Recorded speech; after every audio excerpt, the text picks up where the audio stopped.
Hello and welcome to a new ভিডিওটি খুবই গুরুত্বপূর্ণ, শেষ পর্যন্ত দেখতে থাকুন। চ্যানেলটিকে সাবস্ক্রাইব করে রাখতে পারেন, তাহলে উল্লেখযোগ্য আপডেটগুলো মিস করবেন না। পাশের বেল আইকন প্রেস করে অল সেট করে রাখুন, তাহলে ইম্পর্টেন্ট যে আপডেটগুলো মিস করবেন না। যারা ফেসবুক থেকে দেখছেন আমাদের এই পেজটিকে ফলো করতে পারেন। শুরু করা যাক। তো আপনারা জানেন যে বিভিন্ন নিয়োগের পরীক্ষা এবং সেক্ষেত্রে যে ওএমআর যে পরীক্ষাটা হয়, যে পরীক্ষাগুলো হয় অ্যাকচুয়ালি আর কি, সেই ওএমআর সংরক্ষণ করা নিয়ে একটি গুরুত্বপূর্ণ ব্যাপার অনেক সময় লক্ষ্য করা যায়। বিভিন্ন কেসের যখন কেস হয় আর কি, অ্যাকচুয়ালি সেই কেসও অনেকে লক্ষ্য করেছেন যে ওএমআর নিয়ে কিন্তু একটা টানাটানি হয় ব্যাপারটা, যে অরিজিনাল ওএমআর কই বা এর স্ক্যান কপি রাখা হয়নি কেন, এই ব্যাপারটা নিয়ে। তো এই এত কিছুর মধ্যেই কিন্তু একটি বড় খবর সামনে আসছে। শিক্ষক নিয়োগের ওএমআর শিট এবার 10 বছর সংরক্ষণ করা হতে পারে, সেটা কিন্তু একটা খবর আসছে। এটা নিয়ে নাকি প্রক্রিয়া শুরু হয়ে গেছে।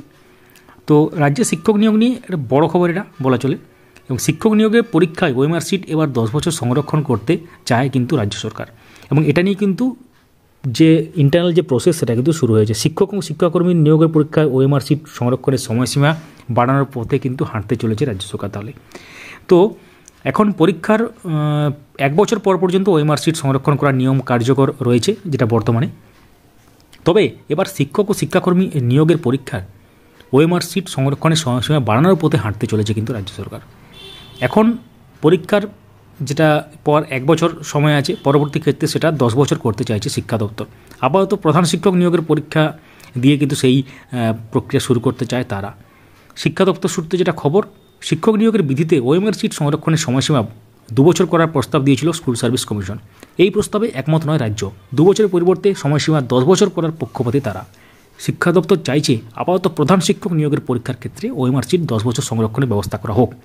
যদি সব কিছু ঠিক থাকে তাহলে নবম দশম একাদশ নিয়োগের ক্ষেত্রেও চালু করা হতে পারে, এবং প্রাইমারি ক্ষেত্র পরবর্তী ক্ষেত্রে হয়তো আমরা দেখতে পাবো যে ওএমআর শিট সংরক্ষণ করা হচ্ছে, সেটা অনেকদিন ধরেই। কারণ এক্ষেত্রে আপনারা জানেন ফিজিক্যালি ওএমআরগুলোকে স্টোর করে রাখা একটা বড় ব্যাপার, কারণ অনেক জায়গা লাগে, স্পেস লাগে।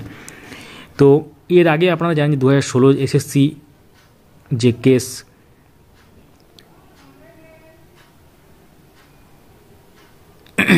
তো এর আগে আপনারা জানেন 2016 সালে এসএসসি শিক্ষক নিয়োগের পরীক্ষা নিয়মে বদল আনা হয়েছিল। পরীক্ষা ব্যবস্থায় প্রথমবারের জন্য ওএমআর শিট ব্যবহার করা হয়েছিল সেই সময়।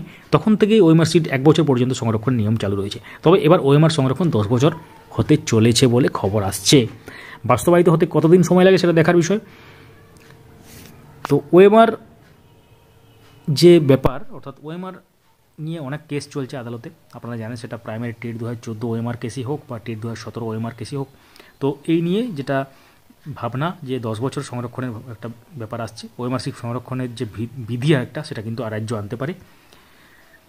তো এর আগের বিভিন্ন ধরনের মামলা হয়েছে, সেখানে ওএমআর যেসব শিক্ষক নিয়োগ বা যেসব নিয়োগে ওএমআর যুক্ত আছে বা ওএমআর দিয়ে যেসব পরীক্ষাগুলো হয় ওএমআর সাথে আর কি, তো সেই সব ব্যাপারে ওএমআরটা নিয়ে কিন্তু কেস অনেক হয়েছে। কারণ ওএমআর সংরক্ষণ কেন করা হয়নি বা ওএমআরের স্ক্যান কপি কেন রাখা হয়নি, এই ব্যাপারটি নিয়ে প্রাইমারি টেট 2014 ওএমআর সংক্রান্ত কেস, 2017 ওএমআর সংক্রান্ত কেস, আর পিটিশনারদের যেটা দাবি যে ওএমআর অরিজিনাল ওএমআর কোথায়, অর্থাৎ আরটিআই করে যখন জানছেন একজন পিটিশনার, সেটা প্রাইমারি ক্ষেত্রে যদি ধরা হয়, তখন তিনি একবার জানতে পারছেন তার নম্বর তিনি পাস করেছেন, পরবর্তী ক্ষেত্রে আবার আরটিআই করছেন, তখন তিনি দেখছেন তিনি ফেল করেছেন। বোর্ড তখন বলছে বা পর্ষদ বলছে, একটা কেসে আমরা দেখেছিলাম যে এটা টাইপোগ্রাফিক্যাল যেটা এরর হয়ে গেছে, এরকম কথা বলা হচ্ছে।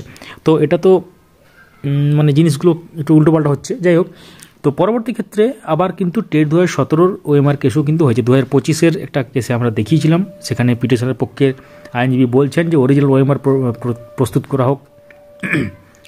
সেক্ষেত্রে পিটিশনার আইনজীবী বলছেন যে অরিজিনাল ওএমআর দাবি করছেন অ্যাকচুয়ালি আর কি।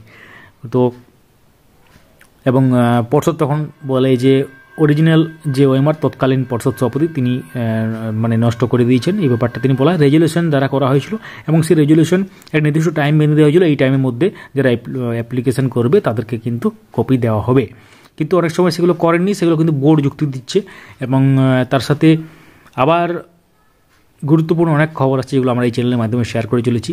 গতকালে আমরা শেয়ার করেছিলাম 2016 রিক্রুটমেন্ট প্রসেস যে 2016 রিক্রুটমেন্ট রুল যেটা প্রাইমারির, সেটা কিন্তু পরিবর্তন হওয়ার একটা সম্ভাবনা রয়েছে। ড্রাফট যে রুল সেটা কিন্তু চলে এসেছে ব্যাপারটা, এবং সেই ড্রাফট রুলটা কতটা কার্যকরী হয় বা কবে সেটা বাস্তবায়িত হয় সেটা এখন দেখার বিষয়।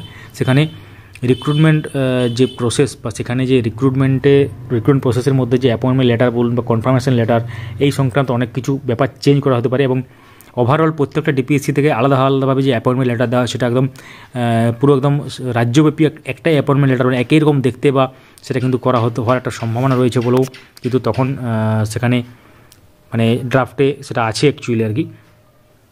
অর্থাৎ শেপ অফ অ্যাপয়েন্টমেন্ট লেটার এবং অ্যাপয়েন্টমেন্ট লেটারের ফরম্যাট যেটা এবং কনফার্মেশন লেটার এবং কনফার্মেশনের যে একটা নিয়ম আছে বা রীতিনীতি আছে সেগুলোও কিন্তু হয়তো একটু স্ট্রিক্টভাবে এবার হতে চলেছে। অর্থাৎ আপনারা জানেন বিভিন্ন জায়গায় কনফার্মেশন ব্যাপারটা আলাদা আলাদাভাবে হয়, বিভিন্ন ডিপিএসসির আন্ডারে প্রাইমারি ক্ষেত্রে যদি বলেন বা বিভিন্ন আদার্স চাকরির ক্ষেত্রেও কিন্তু এটা হয়।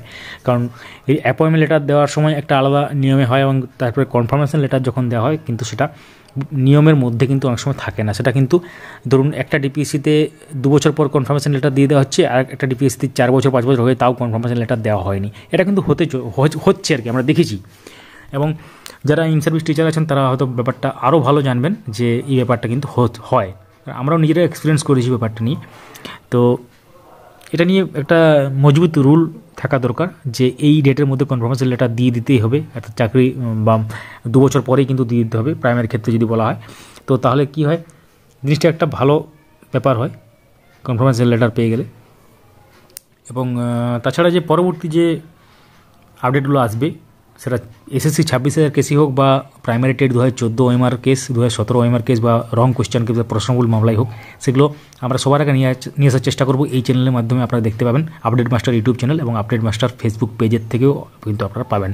এবং তার সাথে যারা আমাদের সোশ্যাল মিডিয়া পেজে যুক্ত হননি, ডেসক্রিপশনে লিঙ্ক আছে, চেক আউট এবং জয়েন করে নেবেন। ভিডিওটি লাইক করুন এবং সবার সাথে শেয়ার করুন যাতে পুরো ব্যাপারটা সবাই বুঝতে পারে। Thank you so much for watching. এবং আপনারা এটা নিয়ে কী মনে করেন যে ওএমআর সংরক্ষণ নিয়ে যে কত বছর সংরক্ষণ করা উচিত, কমেন্টে জানান এখনই। জাস্ট কমেন্টে লিখবেন কত বছর সংরক্ষণ করা উচিত, একদম 2 থেকে 10 পর্যন্ত সংখ্যা লিখতে পারেন, তাহলে আমরা বুঝতে পারবো কত বছর আপনারা চাইছেন এটা সংরক্ষণ হোক আর কি। Thank you so much for watching.